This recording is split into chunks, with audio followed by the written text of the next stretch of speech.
Zulaikha kembali ke penjara Zawiyah, dan mengatakan kepada Kidamun, bahwa dia memenjarakan budak Ibraninya adalah untuk dirantai, dibuat kelaparan, dan dihukum agar dia jera. Tapi mereka malah membiarkannya begitu saja.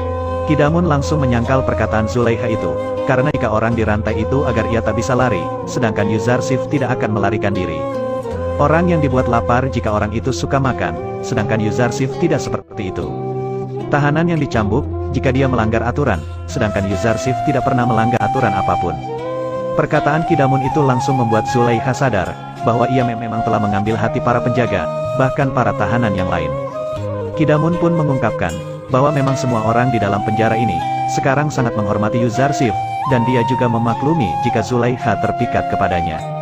Setelah itu Kalimama membujuk Yuzarsif agar kembali ke istana, dan mau menuruti semua permintaan dari Zulaikha. Akan tetapi Yuzarsif dengan lantang menolak ajakan itu, karena dia tidak ingin menukar kebebasannya dengan sebuah dosa. Zulaikha yang mengetahui hal itu pun menyuruh agar Yuzarsif terus dipenjarakan sampai ia mati membusuk di dalam penjara.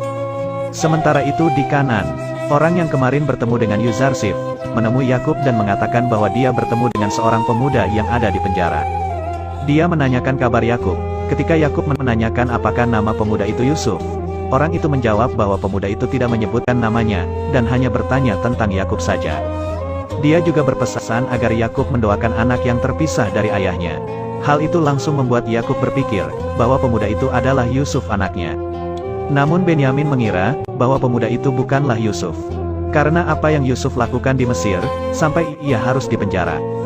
Yakub pun berdoa agar Allah mengabulkan semua doa dari pemuda yang ada di tahanan itu, dan segera membebaskannya dari sana.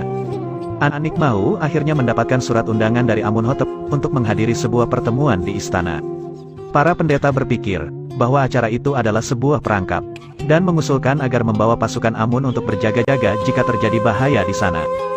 Namun Anikmahu mempunyai ide, agar mereka mengundang beberapa pembesar kota, hadir di pertemuan itu. Agar Amunhotep tidak bisa menindak mereka di acara itu. Sementara itu di penjara Zawiyah, Apufis dan Inarus akan dibawa keluar untuk disidang di hadapan Amunhotep.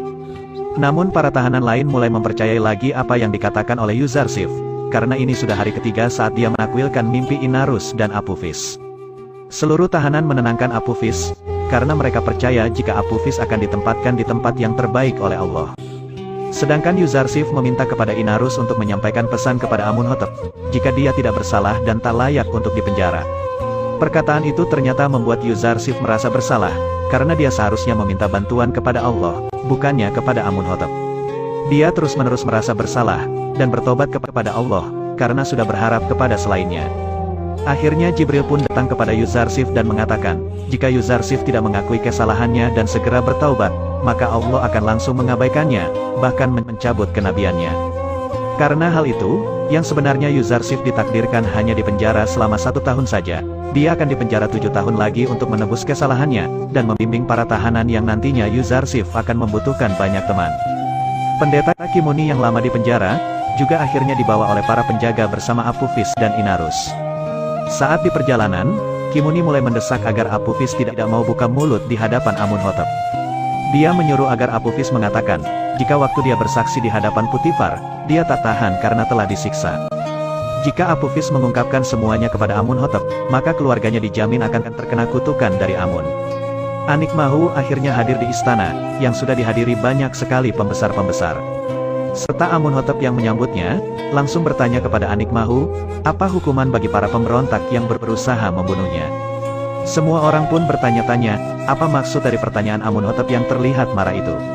Dan Padiamun langsung mengatakan, bahwa banyak sekali orang yang ingin mengadu domba antara Amunhotep dan para petinggi kuil. Tapi Putifar langsung menyuruh agar penjaga membawa masuk Apufis dan Inarus. Yang langsung ditanyain, apakah mereka ada hubungannya dengan para pendeta saat berencana membunuh Amunhotep. Apufis langsung menjawab, bahwa para pendeta tidak ada hubungannya sama sekali dengan rencana pembunuhan itu, dan saat dia mengakui di depan Putifar itu, karena dia tidak tahan disiksa. Maka dari itu, dia mengarang cerita agar berhenti disiksa oleh para penjaga penjara. Anikmahu lalu mengatakan kepada Putifar, kenapa dia sangat bersikeras menuduh para pendeta terlibat masalah ini. Putifar pun mengatakan, bahwa pertunjukan ini masih akan berlanjut. Kemudian dibawa masuk lagi Kimuni, yang membuat para pendeta lain terkejut dan merasa ketakutan. Namun saat Kimuni ditanya, kenapa ia mencari Apophis sampai di penjara, Kimuni menjawab, bahwa dia merasa kasihan kepada keluarga yang selalu menangis kehilangan Apophis. Karena jawaban itu, Potifar tidak bisa lagi membongkar rahasia yang sesungguhnya. Karena Apophis dan Kimuni tidak mengakui yang sebenarnya terjadi. Karena kejadian itu, Amunhotep sangat marah, dan mengusir para pendeta, karena dia merasa kalah di hadapan semua orang. Amunhotep muda lalu mengatakan kepada Apophis, jika Apophis mengakui semuanya, maka para pendetalah yang akan dihukum, dan Apophis akan terbebas dari hukuman. Tapi semua yang Apophis lakukan itu, agar keluarganya bisa tetap aman. Seperti yang sudah dikatakan oleh Yuzarsif di penjara, Apophis akan dihukum gantung, dan Inarus kembali menjadi penyuguh minuman bagi Amunhotep. Amunhotep juga memarahi Potifar, karena kelalaiannya maka para pendeta terbebas dari hukuman dan tidak terbukti bersalah di hadapan halayak ramai.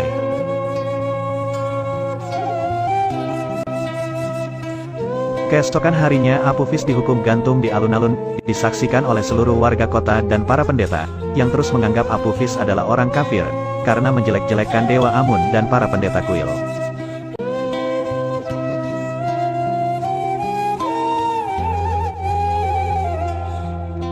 Sementara itu di penjara, penjaga mengatakan kepada semua tahanan, bahwa takwil mimpi Yuzarsif telah terjadi. Tapi Nineferkip tetap menganggap bahwa Yuzarsif adalah seorang penyihir, dan menyuruh untuk meramal lagi apa yang akan terjadi. Yuzarsif menjelaskan bahwa itu bukanlah sihir, melainkan tanda-tanda Allah yang menjadi petunjuk baginya. Dia juga mengatakan bahwa sebentar lagi Nineferkip akan bebas dari penjara. Hal itu membuat dia merasa sangat senang, karena seharusnya ia dipenjara seumur hidup. Tapi para tahanan lain berharap jika perkataan Yuzarsif sekali ini adalah salah. Sementara itu jasad Apophis yang masih tergantung, mulai dikerumuni oleh burung gagak, seperti apa yang dikatakan oleh Yuzarsif.